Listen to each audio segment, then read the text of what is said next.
तपोभूमि में बैठ के भी हर दिन मृत्यु का भय से जी रहे हैं हम। प्राकृति आपदा पीछे पड़ी है। भूस्खलन, पानी से जो भी प्राकृतिक आपदा आती है, बारिश इत्यादि की बात कर रहा हूँ मैं।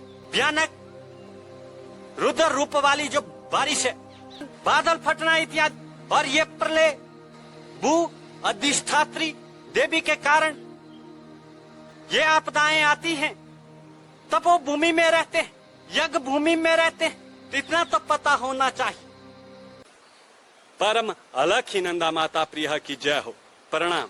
माता श्री भू अधिष्ठात्री माता जो है ना, माता श्री भुवनेश्वरी जी, उनका कहर है।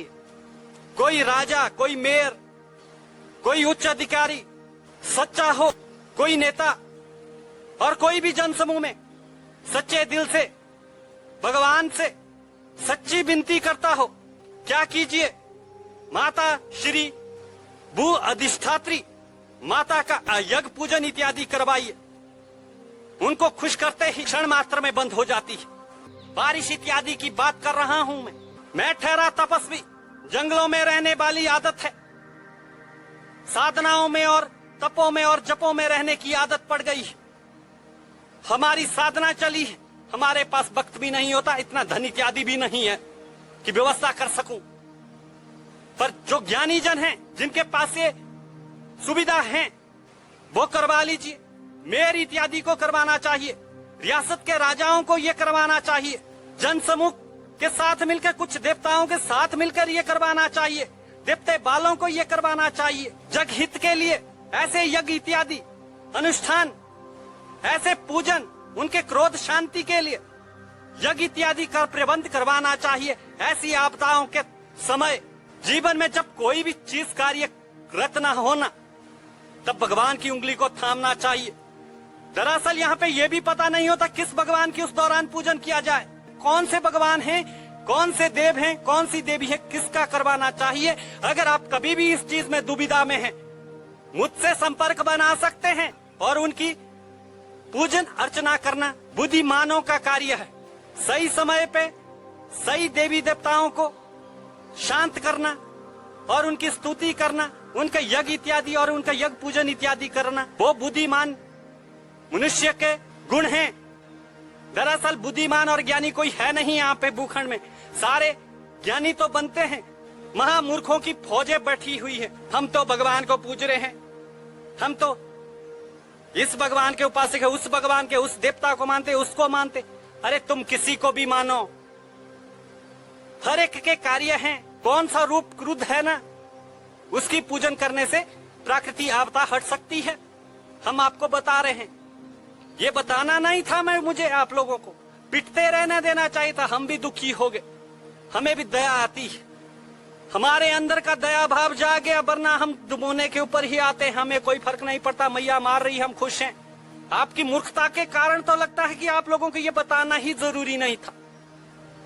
इतने सारे गुरु महाराज बनते हुए समस्त भूखंड में जितने भी ज्ञानी जन हैं, किसी को भी ये पता नहीं किस आपदा के समय किस देवता को याद करना चाहिए या फिर उनकी पूजन अर्चना करने की जरूरत पड़ गई।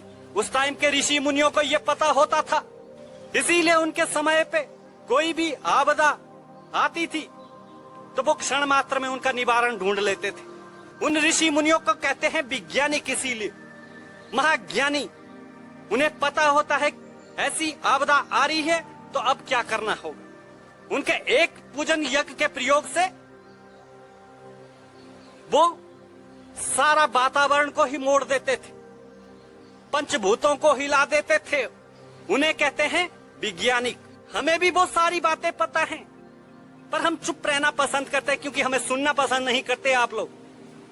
ऋषि मुनि साधु संत कुछ भी ज्ञान दे रहा है, उसका अपमान, छोटे छोटे ज्ञान देने वाले प्रोजेक्टर समाज में विख्यात हैं, उनकी बातें ही नहीं आप सुनते हो। हमारे ज्ञान का तिरस्कार करोगे तो हम बताना भी नहीं चाहेंगे। ऐसी प्राकृतिक आपदा जब भी सर पे काल मंडरा रहा होगा पूरे एरिया के, उस दौरान जो बिरला होते हैं, राजा होते हैं, उनका जो कार्य होता है ना, देवताओं के आगे झुक के प्रणाम करके देवताओं के शरणागत समस्त जन समूह के कल्याण के लिए विनती करना, वो भी नहीं कर पाते आज के राजा, आज के बिरला। इसीलिए राजपाट आपको मिला, इसीलिए आपको कुर्सी मिली। सिर्फ इस कार्य को करने के लिए भगवान के आगे हाथ जोड़ के विनती करना या फिर कोई यज्ञ इत्यादि का निर्माण करना। साधु संत ऋषि मुनि ज्ञानी जन जब आते हैं वो निवारण कर जाते हैं ऐसी प्राकृतिक आपदा का। आज के लिए इतना ही। मेरा मकसद आप सभी को सत्य से रूबरू कराने का था, वो मैंने करा दी। आज के लिए इतना ही, हमें इजाजत दे। परम अलखी नंदा माता प्रिया की जय हो। प्रणाम।